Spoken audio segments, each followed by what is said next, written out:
우리에게 주신 하나님 말씀 함께 보겠습니다. 창세기 39장입니다. 오늘 우리에게 주신 하나님 말씀 창세기 39장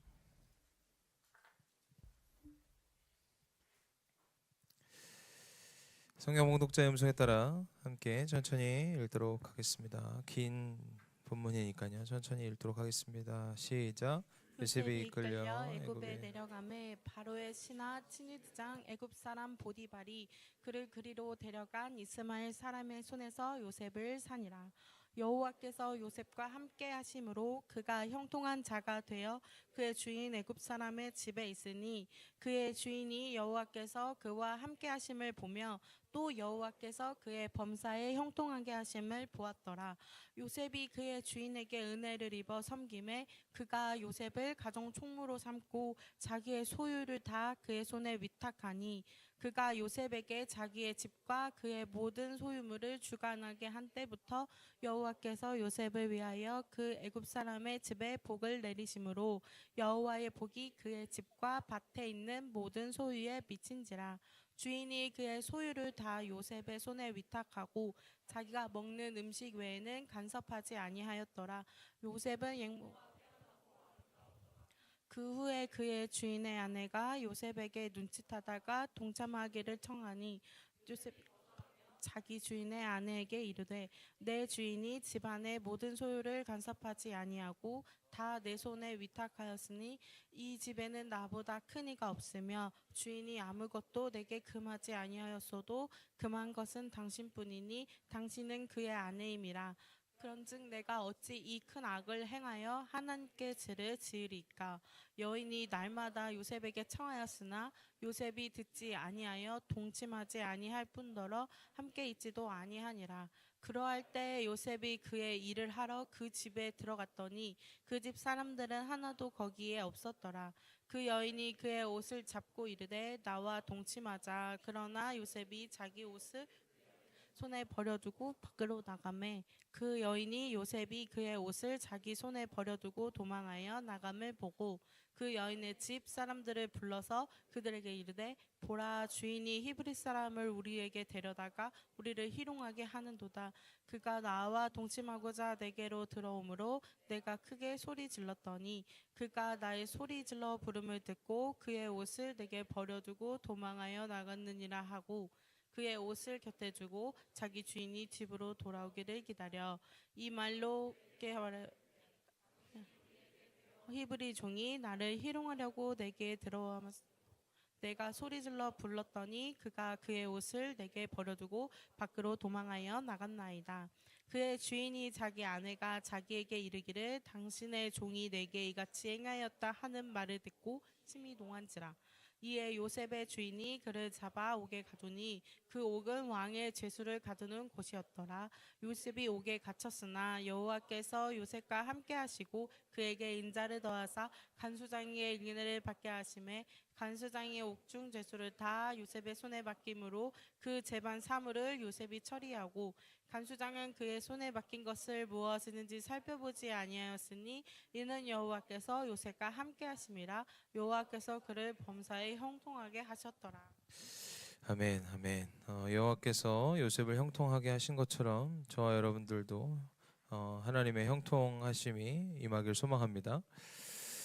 요즘 형통이라는 단어를 좀 불편하게 들리는 시대가 아닌가라는 생각합니다. 이 말을 들으면 형통이라는 말이 그렇게 뭐 만사형통 뭐 여기에서 이제 많이들 이야기합니다. 모든 것이 잘 되고 모든 것이 여러분들 원하는 대로 또 뜻대로 이루시길 바랍니다. 되게 있어 보이지 않습니까? 되게 기분 좋은 말이죠. 그래서 만사형통을 뭐 설에 뭐 이렇게 서로 축복하기도 하고 뭐 세배하면서 이야기도 하고 저희 아버님이 항상 만사형통하라고 뭐 이런 덕담을 항상 이야기하십니다. 모든 것이 여러분들이 원하는 대로 되는 게 잘 되는 일입니까? 약간 불편감이 없지 않아 있죠, 그죠? 무조건 원하는 대로 되는 게 과연 나에게 좋은가, 나에게 진짜 좋은 길인가? 어쩌면 이 형통이라는 말을 들으면 약간 기복 신앙이 떠오르기도 합니다. 그리고 약간 성공 신학의 어떤 그림자, 기도하면 잘 되고 신앙 좋으면 잘 되는 어떤 그런 기복적 신앙. 예수 믿어서 다 잘 되면, 그러니까 그런 거죠. 세상이 이야기하는 형통의 기준이죠. 모든 것이 잘 되고 여러분들 원하는 대로 되라. 그리고 예수 믿으면 다 원하는 대로 돼요.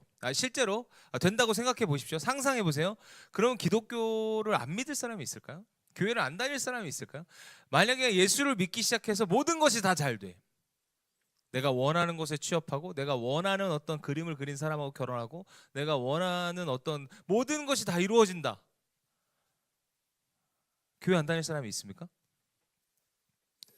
그렇죠. 그게 실제로 내 눈앞에 다 보여져. 교회만 다니면 다 잘 돼. 100%다 잘 되더라. 내 눈으로 주위 사람들이 다 잘 됐어. 그리고 내가 어디 막 여기저기 다 찾아봤는데 교회만 다니면 다 잘 됐어. 형통했어. 그러면 여러분들 교회 안 다닐 거예요? 아마 온 국민이 교회 다닐걸요? 근데 문제는 그게 아닌 거에 있지 않습니까? 그죠? 교회를 다녀도 잘 안 되던데? 교회를 다녀도 고통은 있던데? 교회를 다녀도 몸은 계속 아프던데? 교회를 다녀도 여전히 안 풀리던데? 그런 거죠. 그러니까 이게 세상이 자꾸 이야기하는 형통의 기준과 성경이 이야기하는 형통의 기준이 너무 다르기 때문에 그렇습니다.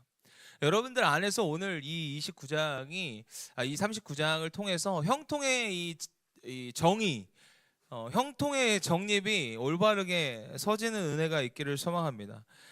신앙을 가지고 산다고 더 좋은 일이 일어나는 것 아니죠, 그죠? 신앙이 없다고 해서 더 뭐 안 좋은 일만 일어나는 것은 아닙니다. 좋은 일은 일어나기도 하고 안 좋은 일이 일어나기도 하죠. 그래서 제가 항상 얘기하는 건 일어날 일은 일어난다. 그러니까 누구에게나 일어날 일이 그냥 일어나요, 그죠? 이 2026년에 뭐 AI 뭐 이런 얘기들 요새 너무 많이 듣죠. 그러면서 이제 트렌드 코리아에서 10가지 키워드, 26년에 10가지 키워드 중에 제로 클릭이라는 표현이 있습니다. 그리고 필코놈이라는 키워드가 있어요. 제로 클릭은 검색조차 하지 않아도 AI가 답을 준다라는 거죠. 그래서 우리가 검색이 필요 없을 만큼, 그래서 어느 날은 인스타 갑자기 보면 내가 와이프랑 뭘 살라고 했는데 그게 갑자기 떠 막. 그럼 무서워지죠.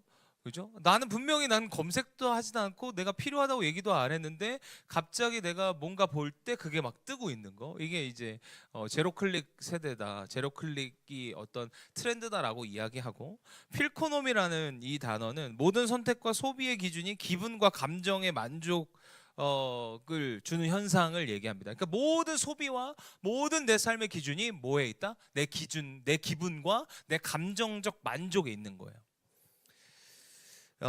그러니까 이제 효율, 감정이 삶의 최고의 가치가 되는 이 시대 속에서 성경이 말하는 형통이 어떤 의미일까? 그죠? 그리고 이 청년들이 번아웃 증상이 가장 심한 최고조에 달하는 2026년이래요. 2026년에 청년들이 가장 번아웃 수치가 가장 높은, 어쩌면 내년이면 또 내년이 가장 높지 않을까요? 내후년이면 내후년이 가장 높지 않을까요? 그러니까 매년 번아웃 증상들이 계속 높아지는 이런 시대 속에서 하나님이 함께 하시면 형통이다. 그러니까 성경에서 이야기하는 형통은 하나님이 함께 하심이 우리에게 얼마나 현실성 있게 다가오느냐인 거죠. 그러기 위해선 우리가 이 형통의 재정립이 우리 안에 필요합니다. 이 창세기 39장은 이런 시대를 살아가는 우리들에게 어쩌면 이 질문에, 이 하나님이 함께 하시는 것이 형통인데 이것이 지금 우리에게 어떻게 현실성으로 다가오느냐에 대한 어떤 질문 속에 정확하게 답변을 해주고 있는 본문입니다. 물론 그 답이 우리의 기대와는 너무 다를 거고 우리의 기대와는 조금 차이가 분명히 있을 겁니다. 요셉은 형통한 자라고 2절에 이야기하고 있습니다. 그 형통의 장소는 근데 종의 집이었습니다. 이게 지금 우리가 생각하는 형통과 성경이 말하는 형통의 어떤 괴리감이죠. 그러니까 요셉을 분명히 지금 형통한 자라고 설명하고 있는데 그 형통한 자의 위치가 어디였어요? 종의 집이었어요. 그러니까 노예로 팔려간 뒤였다는 거죠. 여러분들이 보시기엔 형통합니까? 벌써 우리 안에 정립이 잘못된 거죠. 형통이라는 정립이 벌써 엉뚱하게 되어 있는 거예요. 23절은 뭐라고 얘기하죠? 형통한 자라고 이야기하면서 그는 어디에 가 있죠? 감옥에 가 있습니다. 제가 이렇게 열심히 사역했는데 감옥을 갔어. 목사님 형통하네 라고 얘기할 수 있어요? 제가 열심히 이렇게 열심히 사역하고 막 쏟아부었어. 근데 교회가 문 닫았어. 그럼 여러분들 형통한 자라고 저한테 얘기할 수 있습니까? 자신 있게 역시 목사님 형통해. 형통하게 된 자라고 얘기할 수 있어요? 여러분들 옆에 잘렸어. 나 회사 열심히 다녔는데 잘렸어. 하나님, 이 사람 진짜 형통한 자입니다 라고 자신 있게 할 수 있겠어요? 결혼하고 싶은데 계속 결혼 못해. 근데 그 사람한테 형통한 자라고 얘기할 수 있겠냐고요. 벌써 우리 안에 형통이라는 그 정의 자체가 잘못되어 있다는 증거입니다. 형통이라는 뜻의 정립이 이미 잘못되어 있어요. 이미 세속적이고 세상적인 형통의 개념이 우리 안에 들어있다는 거죠. 형통의 진짜 의미가 여러분들 안에서 좀 재정립되길 소망합니다. 그리고 그 재정립된 그 형통하심이 저와 여러분들 삶 가운데 온전히 임하길 소망합니다. 할렐루야. 뭔가 풀리지 않아도 그러니까 여러분들 성경이 말하는 형통은 뭐예요? 환경이 좋아지는 것이 아니고 환경과 관계없이 하나님이 함께 하시는 것이 형통인 거예요. 할렐루야. 하나님의 함께 하심으로 내 상황은 좋지 않지만 내 앞에 여전히 장애물은 많지만 그것을 뭐 하는 거예요? 통과하고 그것을 뚫고 나가고 그것을 넘어가는 것을 의미하는 거죠. 누구와 함께? 하나님과 함께. 할렐루야. 저와 여러분들 삶에 이 형통하심이 있기를 소망합니다. 37장에 요셉이 형들에게 팔려서 이스라엘 상인들에게 넘겨지죠. 그리고 38절에 유다 이야기가 잠깐 삽입됩니다. 그리고 39장에 다시 성경의 포커스는 요셉에게 다시 돌아와요. 그러면서 애굽 근위대장의 집 보디발의 집에 종으로 들어가며, 그리고 39장을 세 부분으로 이렇게 나눌 수 있는데 1절부터 6절까지는 보디발의 집에서 형통하는 요셉에 대한 이야기를 하고 있고, 근데 이 형통함이 얼마 가지 못했죠. 아내가 유혹하게 됩니다. 그리고 그 아내의 유혹 속에 요셉은 거절하고, 그죠? 그리고 거기에 누명을 쓰고 어딜 가죠? 감옥을 가게 돼요. 근데 감옥에 gat혔지만 또 하나님은 형통이라는 이름으로 다시 이야기하고 있습니다. 그러니까 이 구조는 무슨 얘기예요? 형통 속에 있다가 보면 우리에게 때로는 유혹도 시험도 고난도 있다는 거예요. 그 속에서 내가 여전히 하나님과 함께 한다면 뭐예요? 다시 형통으로 돌아갈 수 있다는 것을 이야기하고 있습니다. 그러면서 2절, 3절, 21절, 23절에 4번이나 반복된 말이 있는데 그게 뭐냐면 여호와께서 요셉과 함께 하심으로예요. 여호와께서 여러분과 함께 하심으로. 할렐루야. 이렇게 고백해 봅시다. 자기 이름 넣어서. 자기 이름 약간 부끄럽죠? 아니에요? 여호와께서 묘정과 함께 하심으로. 자, 자기 이름 넣어서 시작. 여호와께서 묘정과 함께 하심으로. 이게 형통이라는 거예요. 할렐루야. 할렐루야. 주님이 나와 함께 하심으로 우리가 무언가 장애물을 돌파하는 거예요. 여러분들 사랑이란 게 그런 거잖아요. 그죠? 그러니까 여러분들 진짜 사랑하는 사람하고 결혼하면요 어떤 장애물도 돌파할 수 있습니다. 맞죠? 제가 그러잖아요. 저희 장인어른은 계속 저를 반대하셨다니까요. 끝까지 저를 반대하셨습니다. 왜 결혼하냐고. 근데 사랑하면 돌파하는 거예요. 그죠? 그게 걸림돌이 되지 않습니다. 주님이 함께 하시면 뭐든지 돌파할 수 있다는 거예요. 할렐루야. 그게 형통인 거예요. 내 상황은, 내 환경은, 내 지금 조건은 좋지 않아. 하지만 하나님이 함께 하심으로 내가 돌파할 수 있는 그 형통하심이 여러분들에게 부어지길 소망합니다. 아멘. 이 형통이라는 이 재정립, 이 찰라흐라는 이 히브리 단어, 밀고 나가다, 돌파하다, 관통하다라는 이 뜻, 그냥 잘 된다는 뜻이 아니에요. 돌파하는 거예요. 장애물이 있음에도 불구하고 나아가는 것을 얘기합니다. 요셉의 형통은 장애물이 없어서가 아니라 장애물이 있음에도 불구하고 하나님이 밀어주셨기 때문에 돌파할 수 있었어요. 할렐루야. 이 형통하심을 누리길 소망합니다. 이것이 우리가 흔히 생각하는 형통과 완전 다르죠. 기복신앙적 형통은 뭐예요? 그냥 다 잘 되는 거예요. 아니에요. 우리에게 형통은요, 장애물이 있고 안 좋은 일이 있고 그 속에서도 함께 주님과 함께 밀고 나가고 돌파하고 관통하는 것을 의미합니다. 할렐루야. 축복합니다. 그래서 창세기 39장 이 형통은 요셉이 종의 위치에 있을 때 선언되고요, 감옥에 있을 때 선언돼요. 그러니까 내가 진짜 형통한지를 언제 아냐면 내게 안 좋은 일이 있을 때 내가 지금 형통한가를 볼 수 있는 거예요. 내가 지금 하나님의 함께 하심으로 내가 괜찮은가, 그것이 그대로 증명되는 거죠. 하나님이 함께 하셔서 우리의 고난과 고통 속에서 우리를 버티도록 하신다는 것을 여러분들이 기억하시길 바랍니다. 할렐루야. 많은 사람들이 기독교를 비판할 때 하나님이 정말 함께 하신다면 왜 고통이 있느냐고 묻습니다. 근데 요셉의 이야기가 이 질문에 이렇게 답변하고 있습니다. 하나님이 함께 하시는 것은 고통이 없어지는 것이 아니라 고통 속에서 하나님이 함께 계시다는 거예요. 할렐루야. 무슨 얘기인지 아시겠죠? 여러분들, 그래서 형통은요, 환경의 변화가 아니라 임재의 확신이라는 것을 여러분들이 기억하셨으면 좋겠습니다. 할렐루야. 하나님의 임재, 하나님의 이 찰하흐가 여러분들의 삶에 있을 때 우리는 어떤 장애물도, 어떤 역경도, 어떤 고난도, 어떤 고통도 돌파할 수 있다는 것.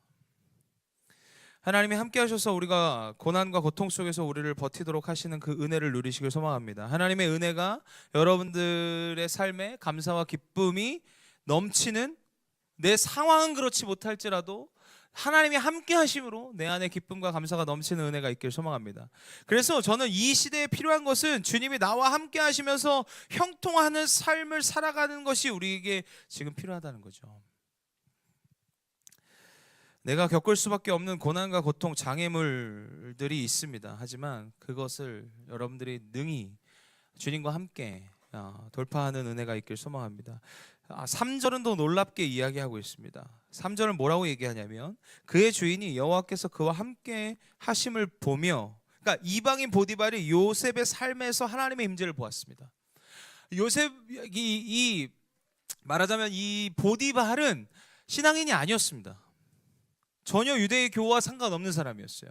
유대 신앙을 한 사람이 아닙니다. 근데 뭔 거예요? 요셉의 삶을 보고 하나님이 형통한 사람이구나, 하나님이 함께하는 사람이구나를 뭐 한 거예요? 본 거예요. 거기서 이게 보다라는 라하라는 이 히브리어, 깨닫다, 인식하다, 보다.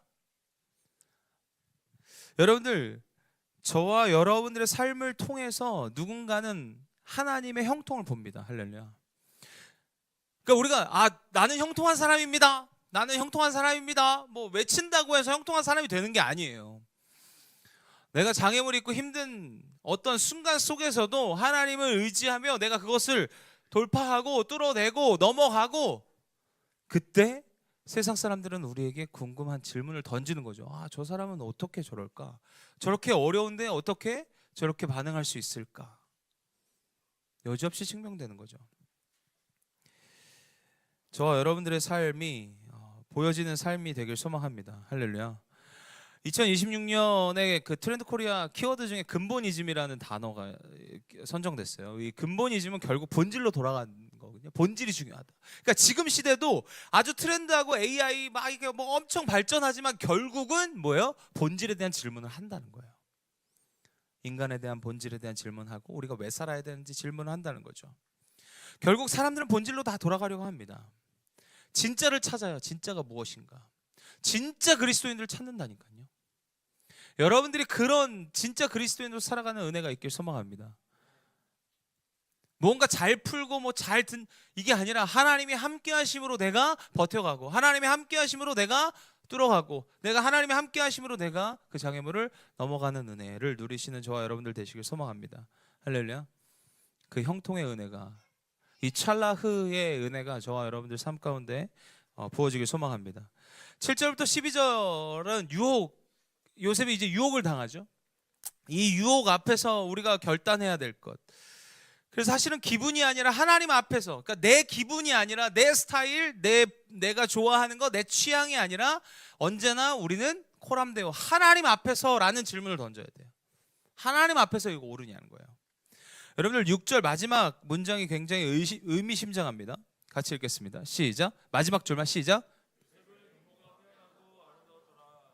히브리 원문의 이 표현이 창세기 요셉의 어머니 라헬을 표현할 때하고 똑같아요. 용모가 빼어나고 아름다웠다라는 설명을 왜 넣었을까? 성경은 굳이 이 외모적인 아름다움을 왜 넣었을까? 우리가 그 외모적인 아름다움, 우리가 보여지는 아름다움, 우리가 원하는 스타일에 우리도 유혹당한다는 얘기를 하고 있는 거예요. 그렇죠? 우리가 원하는 스타일 아니면 유혹 안 당하죠. 그죠? 내가 전혀 상관없는, 나랑 아무 분위기 상관없는 내 스타일 아닌 사람한테 별로 그렇게 끌리지 않잖아요. 그래서 나는 여자들이 제일 힘든 게 느낌. 자기 느낌을 본대. 와, 쉽지 않아. 그래, 그 느낌 가는 걔가 위험해. 뭔지 알아요? 여러분들, 그게 제일 위험합니다. 내 스타일이 제일 위험해요. 내가 봤을 때 내가 아름다워 보이는 거, 좋아 보이는 거, 이게 제일 위험하다고요. 사단은 그걸로 유혹합니다. 막 이상한 스타일, 막 여러분들, 내가 완전히 원하지 않는 스타일 하나 애 데려다 놓고 날 유혹하지 않는다니까. 그게 유혹이 됩니까? 내가 보여지, 누가 봐도 내가 원하지 않은 스타일이야. 다 내가 원하는 스타일이 유혹하는 거예요. 그죠? 그 얘기를 지금 하고 있는 거예요. 6절은. 굳이 요셉이 용모가 빼어나고 아름다웠다라고 기록한 이유죠. 우리의 유혹은 이런 것에서 당한다는 거죠. 그 얘기를 하고 있어요.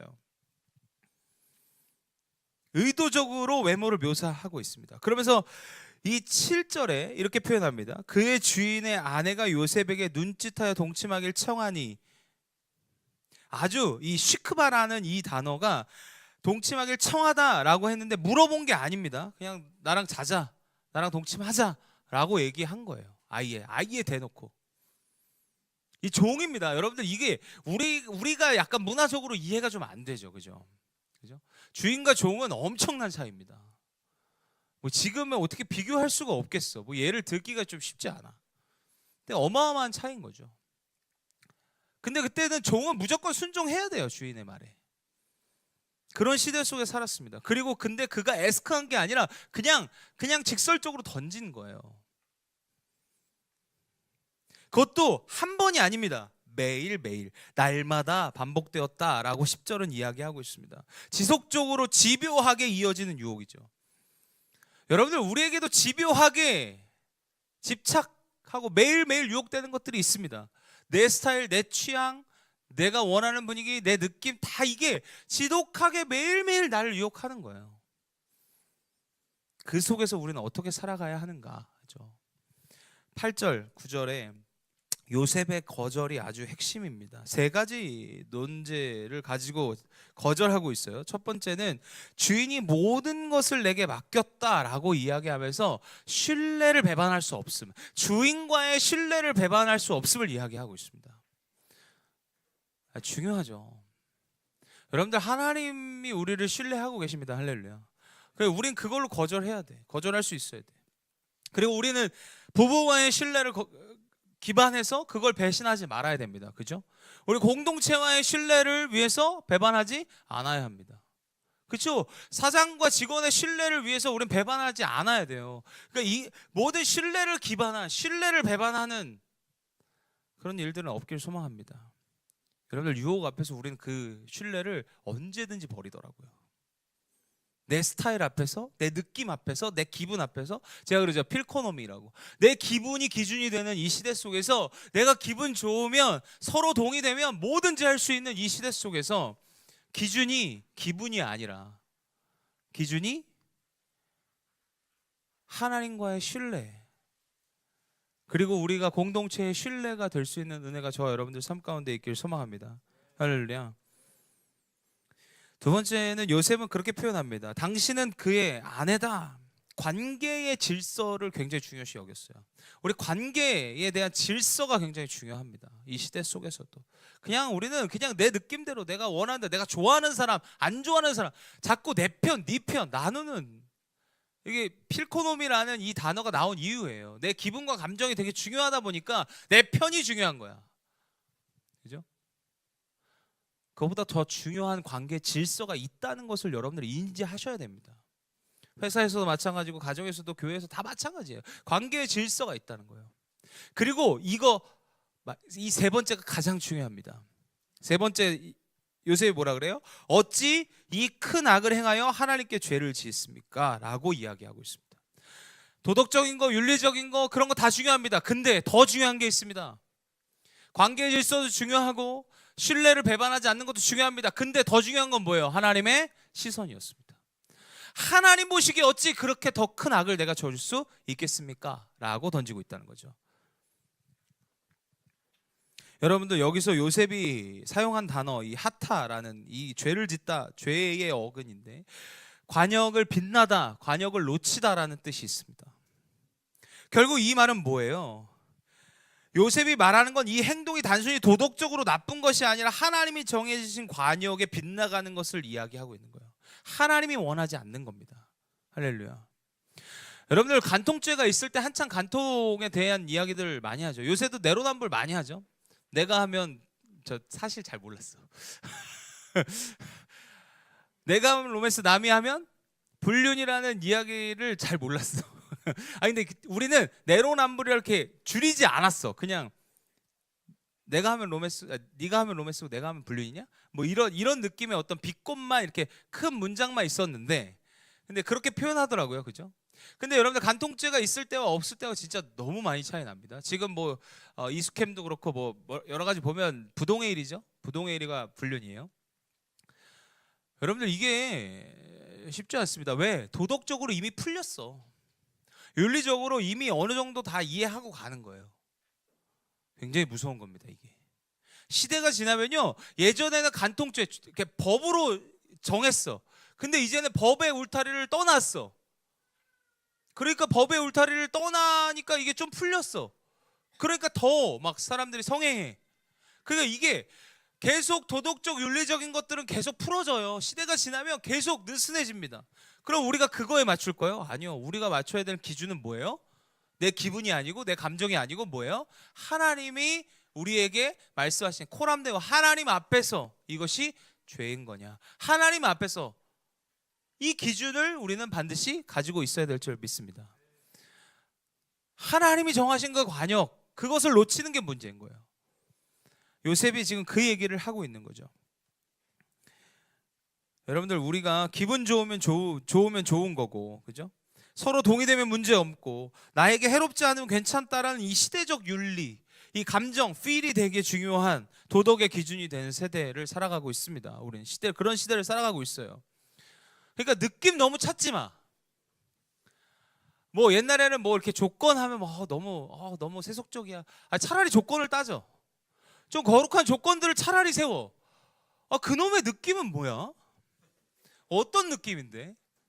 그냥 잘생기고 괜찮은 느낌 아니야? 자꾸 필을 찾아요. 그게 아니라 여러분들, 좀 하나님 앞에 거룩한 가이드들을 좀 세우는 은혜가 있길 소망합니다. 할렐루야. 자녀를 키울 때도 마찬가지죠. 자꾸 자기 기분이 어떤 기준이 됩니다. 우리가 하나님 앞에 코람내어 거룩한 기준들을 세우고 나아가는 은혜가 저와 여러분들 삶 가운데 있길 소망합니다. 그랬을 때 여기서 결국은 필이 도덕의 기준이 되는 이 시대 속에서 요셉은 다른 선택을 하죠. 그래서 어떻게 해요? 바로 행동으로 히브리어 동사로 이렇게 나와요. 누스라는 거. 바로 도망쳤어요. 피합니다.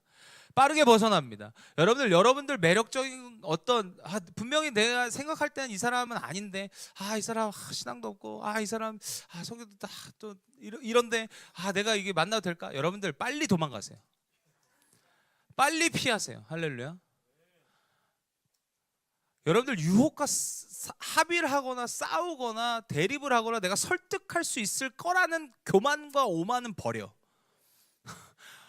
유혹 앞에서 내가 이길 거라는 것은 버려. 할렐루야. 여러분들, 유혹은 못 이겨요. 왜? 내 스타일이거든. 여러분들, 그래서 못 이기는 거야. 유혹은 내 스타일이야.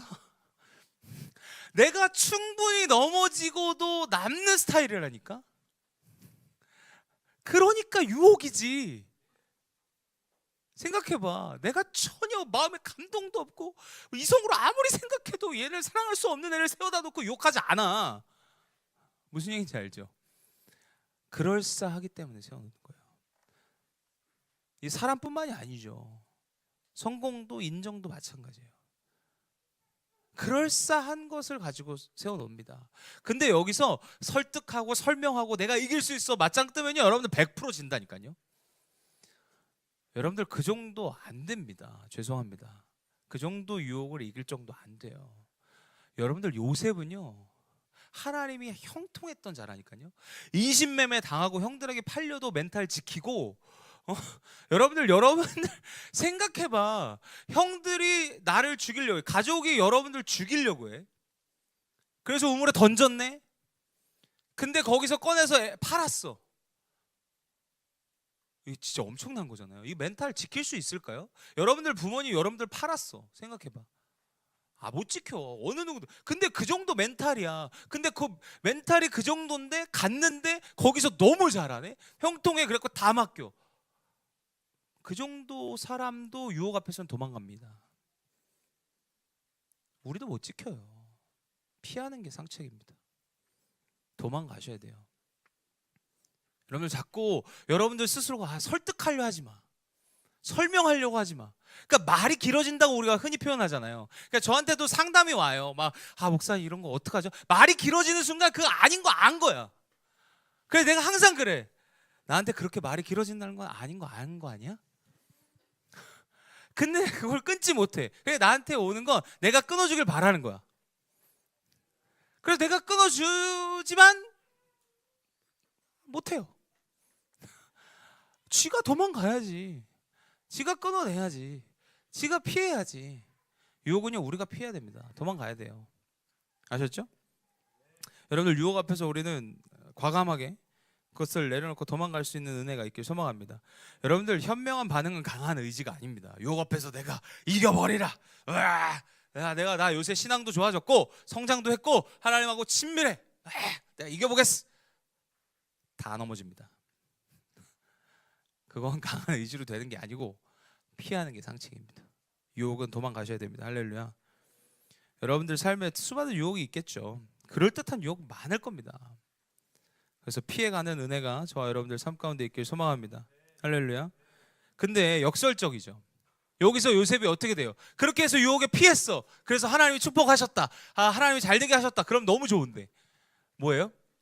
감옥을 가요. 누명을 쓰네. 난 분명히 내가 하나님 유혹에서 내가 도망가서 내가 나름대로 신앙을 지켜보려고 애를 썼는데 누명을 쓰고 감옥을 가네.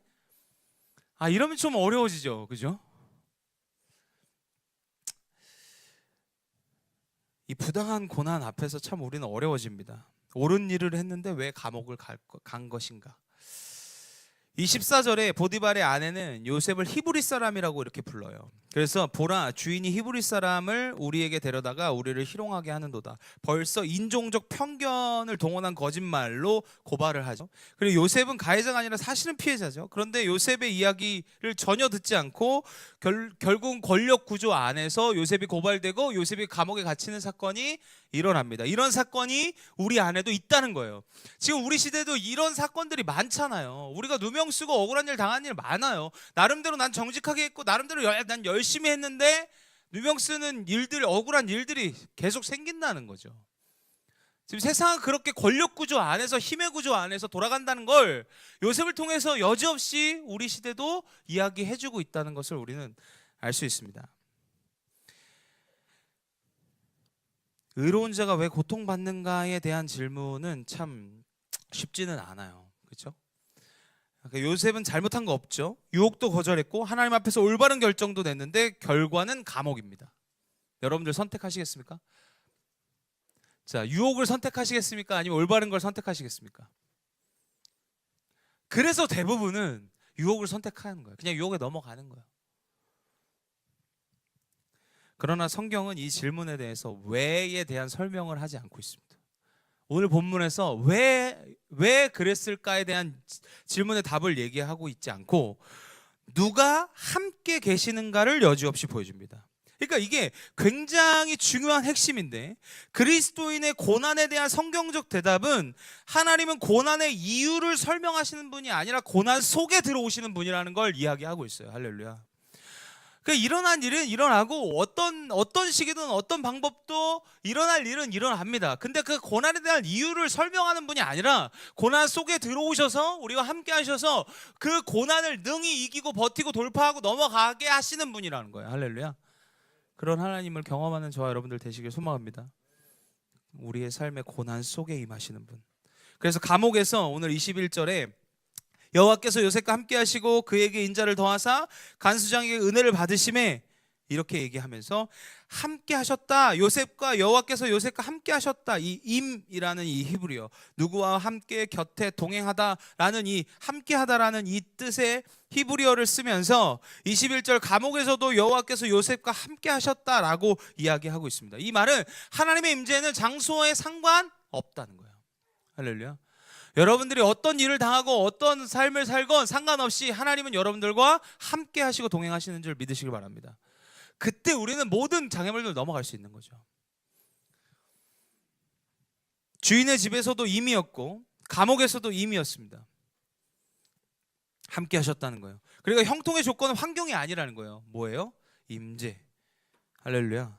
하나님의 임재를 그래서 구해야 돼. 할렐루야. 하나님의 임재가 저와 여러분들 삶 가운데 있길 소망합니다. 여러분들이 어디에 있건 누구와 있건 어떻게 있건 어떤 사건이 있건 상관없이 하나님의 임재 속에 거하는 저와 여러분들 되시길 소망합니다.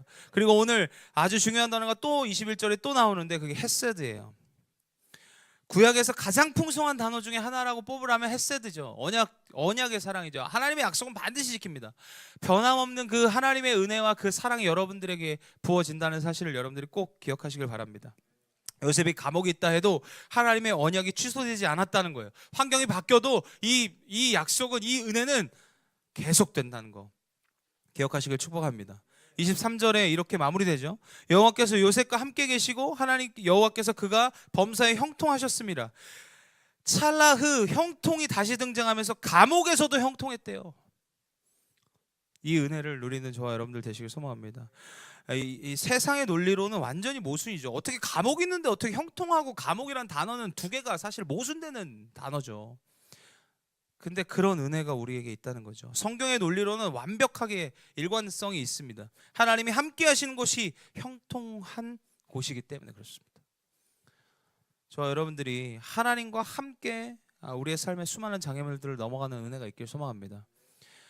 우리가 그래서 사실 공동체도 가정도 그래서 중요한 거 아닙니까? 누가 내가 옆에 있는지, 내가 함께 그 사람들이 있을 때 내가 내 어려움들을 넘어갈 수 있는 거잖아요. 그죠? 아닙니까? 누군가가 지지하는 사람이 있고 함께하는 사람이 있을 때 우리는 그 어려움들을 넘어갈 수 있는 거예요. 그리고 우리 공동체는 그런 이 하나님과 임재한 자들이 서로가 격려하고 응원하며 서로 사랑하고 용납하며 서로가 서로의 짐을 대신 져줄 수 있는 은혜의 공동체 되길 소망합니다. 여러분들이 그 대신 찰나흐를 누려야 돼요. 하나님의 형통하심, 함께하심을 누리셔야 됩니다.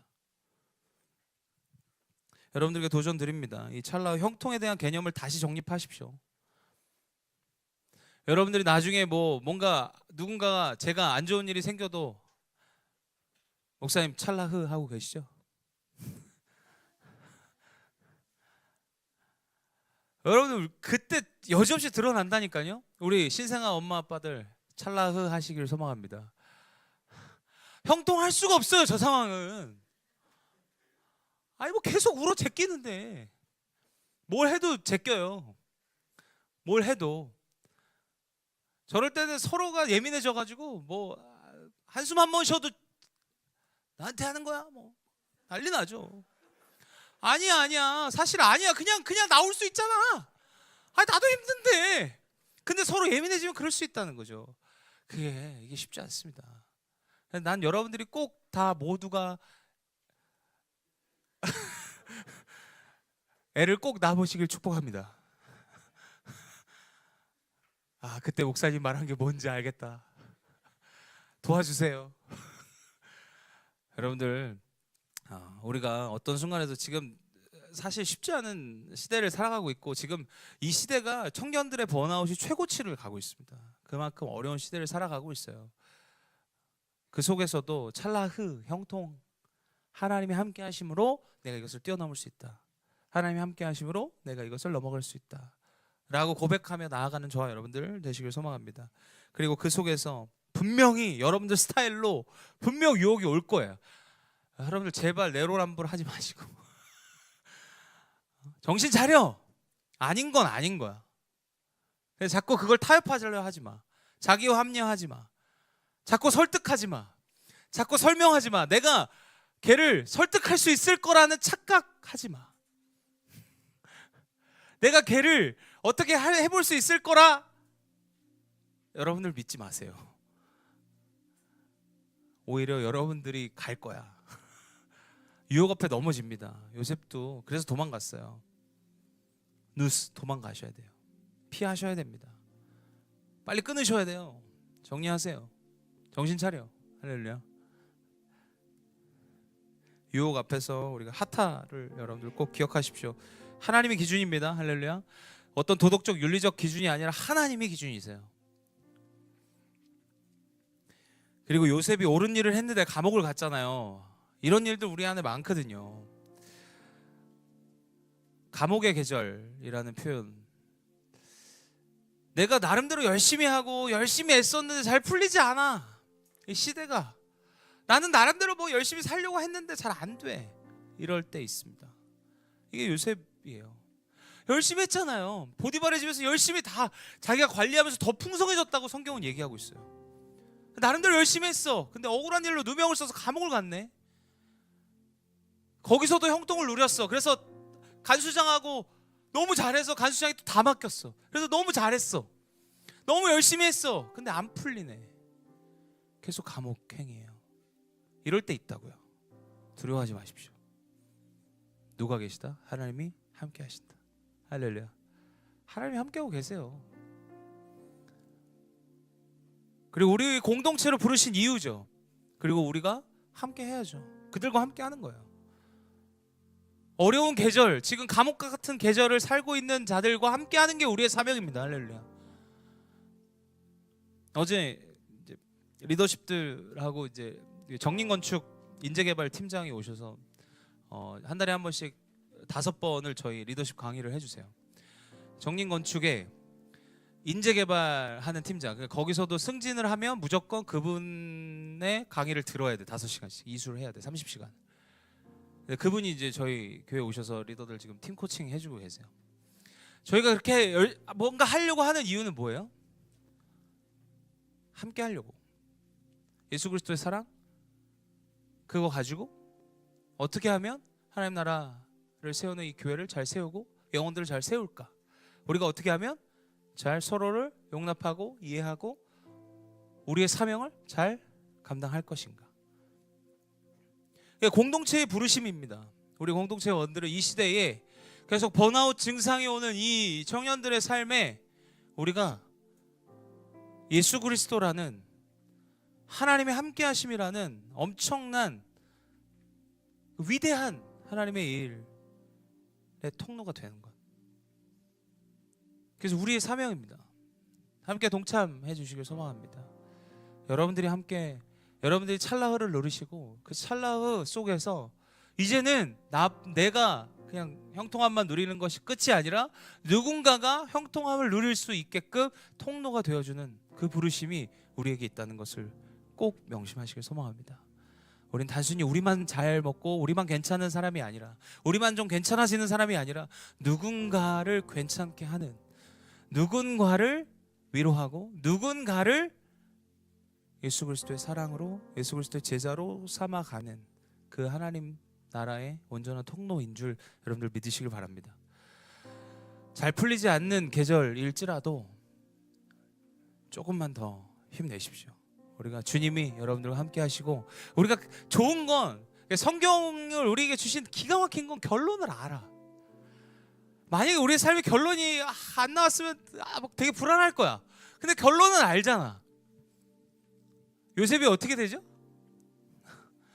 총리가 되죠. 왕이 3번이나 바뀌는데도 바뀌지 않는 총리가 됩니다. 이건 말이 안 되잖아요. 정권이 바뀌었는데 어떻게 총리가 안 바뀌어? 얼마나 찰나했으면, 그죠? 얼마나 형통했으면. 그걸 사람들이 다 보는 거야. 오늘 알아, 본다고. 여러분들 삶이 그런 삶 되길 소망합니다. 여러분들이 형통을 최고의 가치로 여기시고 살아갈 때 여러분들의 삶을 통해서 하나님의 놀라운 형통을 보게 하실 줄 믿습니다. 같이 기도하겠습니다. 주님 감사합니다. 형통이라는 것이, 세상에 가진 형통은 그냥 내가 원하는 것, 또 내가 잘 되는 것, 누가 봐도 잘 되는 삶이 형통이지만 우리에게 형통은 그렇지 않습니다. 하나님이 함께 하시고 하나님이 장애물 속에서도, 좋지 않은 환경 속에서도, 어려운 상황 속에서도 그것을 돌파하는 그것이 형통임을 우리가 믿습니다. 하나님, 우리의 삶에 하나님의 이 찰나흐의 은혜를 허락하시고 그 속에서 그것을 마음껏 누려 우리가 누군가를 또 세우는 귀한 하나님의 부르심을 감당하는 자들 되길 소망하오니 주여 온전히 일하여 주옵소서. 우리의 삶에 수많은 유혹들이 있습니다. 내 스타일의 유혹들이 있습니다. 내가 원하는, 내가 하고자 하는 유혹들이 있습니다. 그것이 코람데오 하나님 앞에서 괜찮은가, 하나님의 뜻인가, 하나님의 마음인가를 우리는 기준 삼아 점검하는 저희들 되게 주여 인도하여 주옵소서. 기분 따라, 감정 따라, 취향 따라 가는 것이 아니라 하나님 앞에서 라는 질문 속에서 우리가 하나님 기뻐하시는 것을 쫓아 나아가는 저희들 될 수 있도록 인도하여 주옵소서. 우리가 열심히 애쓰고 힘쓰지만 여전히 풀리지 않는, 여전히 어려운 계절을 맞이하는 이들이 있습니다. 주님께서 그 속에 형통함으로 더하셔서 오늘 요셉이 감옥에 있고 종의 자리에 있음에도 불구하고 하나님께서 우리에게 약속하신 그 헤세드의 놀라운 은혜를 누리게 주여 인도하여 주옵소서. 감사합니다. 저희들 끝까지 주님 사랑하고 주님과 더 친밀하게 살아가는 저희들 되게 인도하여 주실 줄 믿으며 이 모든 말씀을 주 예수 그리스도 이름으로 간절히 기도드립니다. 아멘.